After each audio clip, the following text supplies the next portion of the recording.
Halo semua, selamat datang di channel kami, Jurnal Kriminal bersama saya Atika Walo.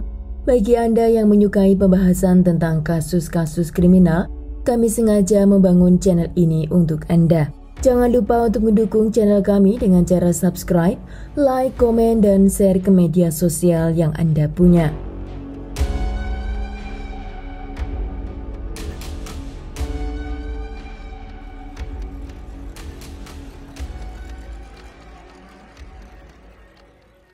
Ana Paula Ramos, dia berusia 25 tahun, dan Luana Sales, dia berusia 24 tahun.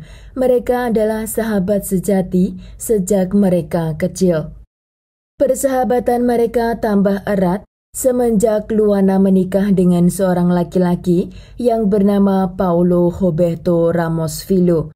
Yang tidak lain, Paulo ini adalah kakak laki-laki Ana Paula.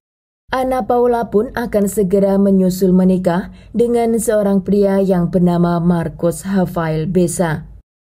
Pada tanggal 19 Agustus pada tahun 2017, hari itu Luana dan Ana Paula keluar untuk memilih gaun pernikahan untuk Ana Paula.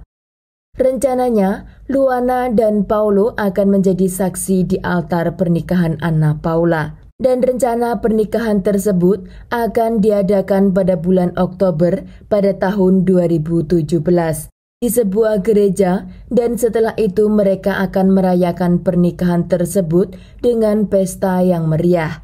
Setelah hari itu mereka melihat gaun pengantin pada pukul 6.30 sore. Ana Paula dan Luana masih berada di jalan yang bernama Praça Barão de Rio Branco, yaitu tepatnya di wilayah Campo. Di saat mereka sedang duduk di pinggir jalan, ada dua orang laki-laki yang tidak dikenal mendekati mereka dengan todongan senjata api. Akhir dari todongan tersebut, 4 peluru menembus tubuh Ana Paula, dan saat itu Ana Paula langsung dilarikan ke rumah sakit. Namun setelah 2 hari menjalani perawatan, Ana Paula dinyatakan meninggal dunia. Delegasi yang menangani kasus Ana Paula, dia bernama Luis Mauricio Armon. Penyelidik mengamankan 3 orang laki-laki yang diduga terlibat di malam naas itu. Ketika ketiga laki-laki tersebut dibawa ke ruang interogasi, salah satu di antara mereka mengatakan jika mereka hanya disuruh dan dibayar untuk melakukan semua itu. Para pelaku dibayar 2.000 reais atau setara 6 juta dan penyuruh memberikan uang tambahan 500 reais atau setara 1,5 juta, dan uang tambahan tersebut dia berikan setelah dia melakukan apa yang dia minta. Pembunuh bayaran itu akhirnya mendatangi tempat di mana Ana Paula berada. Dan menurut pria itu, Ana Paula sedang duduk di pinggir jalan dengan Luana sambil makan es krim. Dan setelah apa yang terjadi, Luana memberikan amplop putih kepada pria itu seperti apa yang telah dia janjikan. Menurut delegasi yang telah mendengar kesaksian dari beberapa orang dan juga pelaku, Luana melakukan itu semua kepada adik iparnya karena diduga Ana Paula sudah sering mengatakan kepada kakaknya jika dia melihat mobil Luana sering parkir di depan gedung sebuah bank, dan itu menurut Ana Paula tidak normal dia berada di area itu selama berjam-jam.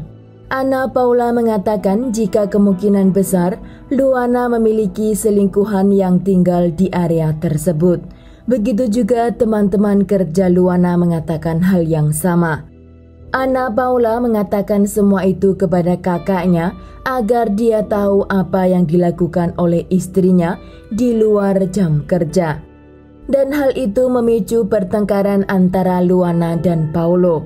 Begitu juga Ana Paula ketika membutuhkan bantuan finansial, dia meminta bantuan kepada kakaknya, suami Luana.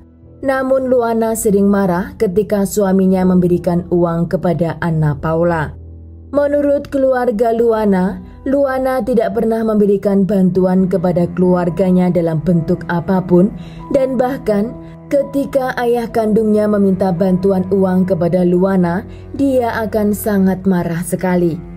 Dan yang lebih membuat Luana tidak menyukai Anna Paula, dia akan merayakan pesta pada tanggal 20 Agustus, kalau di Brazil disebut dengan Chá de Alegria atau teh pakaian dalam. Dan acara pesta tersebut biasanya dilakukan sebelum pernikahan dan hanya dihadiri oleh teman wanita dari mempelai perempuan.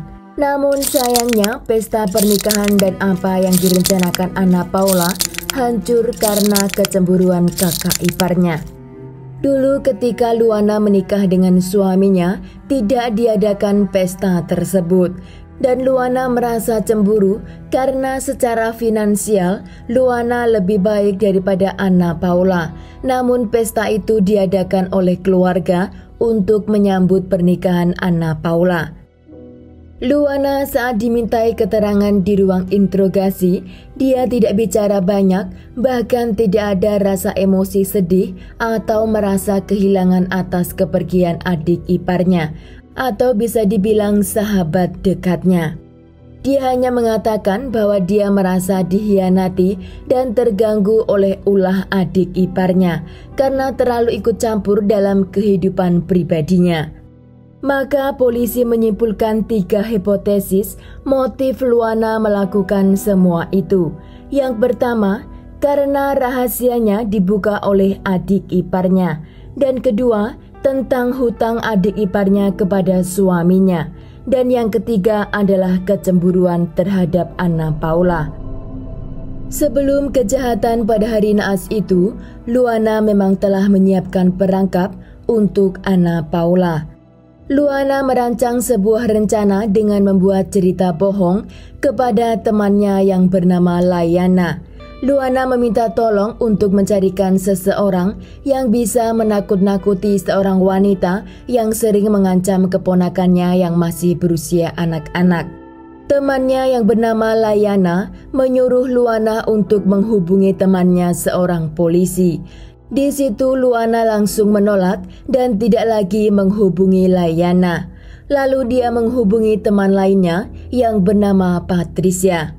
Patricia memiliki mantan pacar yang bernama Marcelo Ehiki, yaitu salah satu pelaku eksekusi pada malam naas itu. Kali ini Luana mengatakan kepada Patricia jika dia butuh orang untuk menakut-nakuti seorang wanita yang jadi selingkuhan pamannya. Patricia memberikan kontak Marcelo kepada Luana dan Marcelo mencari 2 teman lainnya yaitu Igor dan Wemerson untuk melakukan apa yang diminta oleh Luana. Ketiga pria ini mengira hanya untuk menakut-nakuti saja, seperti apa yang diceritakan oleh Luana. Maka saat itu Marcelo langsung menerima tawaran tersebut dan Luana langsung mengirimkan uang 2.000 reais kepada Marcelo. Juga dia akan memberikan uang tambahan sebesar 500 reais setelah dia melakukan apa yang dia minta. Juga dia boleh mengambil handphone milik korban. Dan di malam naas itu, Luana telah berjanjian dengan Marcelo di mana dia akan bertemu. Maka dia membawa Anna Paula untuk makan es krim di pinggir jalan. Namun Marcelo mengatakan jika dia tidak akan datang ke tempat yang dimaksud. Karena menurut Marcelo, tempat itu terlalu ramai dan beresiko. Sehingga Marcelo mengatakan kepada Luana untuk dia stay di Rio Branco di mana tempat kejadian terjadi. Marcelo menghubungi Igor dan temannya Wemerson untuk pergi ke tempat kejadian. Semua kejadian itu juga terkonfirmasi oleh kamera CCTV di area tempat kejadian. Dan saat terjadi adegan perampokan, hingga 4 peluru telah lepas dan Anna Paula tergeletak di jalan. Di sana ada beberapa orang mendekati mereka untuk membantu Anna Paula. Namun, Luana mengatakan agar mereka tidak menyentuh tubuh Anna Paula sampai ambulan datang. Namun beberapa orang berinisiatif membawa Anna Paula masuk ke dalam mobil mereka dan dilarikan ke rumah sakit terdekat. Dokter mengatakan jika Anna Paula dalam keadaan kritis karena tembakan di bagian kepala yang sudah mengakibatkan kerusakan saraf otaknya. hingga perawatan terhadap Anna Paula selama 2 hari dan akhirnya dinyatakan meninggal dunia. Malam itu menurut suami Luana, istrinya menghubungi dan mengatakan jika Anna Paula ditembak oleh perampok, namun dengan nada yang santai dan tanpa emosi. Pelaku kedua yang bernama Igor, dia mengatakan jika malam itu dia naik sepeda pancal ke tempat di mana Luana berada. Dan dia datang ke sana untuk mengambil sisa uangnya dan mengambil handphone milik korban. Ketika Igor mendekati Anna Paula dan menodongkan pistolnya, dia menyuruh untuk menyerahkan handphone milik Anna Paula. Anna Paula langsung mengambil handphonenya di dalam tas dan memberikan kepada pelaku. Anna Paula berusaha lari dari pelaku, namun Igor mengatakan kepada penyelidik jika dia tidak sengaja melepaskan pelurunya. Penyelidik yang telah menganalisis jenis senjata yang digunakan oleh pelaku tidak percaya dengan apa yang dikatakan oleh Igor, karena senjata yang dia gunakan bukan pistol otomatis namun pistol kaliber 32. Dan bagaimana mungkin dia tidak sengaja melepaskan peluru hingga 4 kali dari senjata manual. Walaupun setelah mereka tertangkap, senjata itu tidak ditemukan. Karena menurut pengakuan para pelaku, ada yang mengatakan jika senjata itu telah dijual. Dan ada yang mengatakan jika senjata itu telah dibuang. Penyelidik mengamankan Igor, Marcelo, dan Wemerson, juga Luana.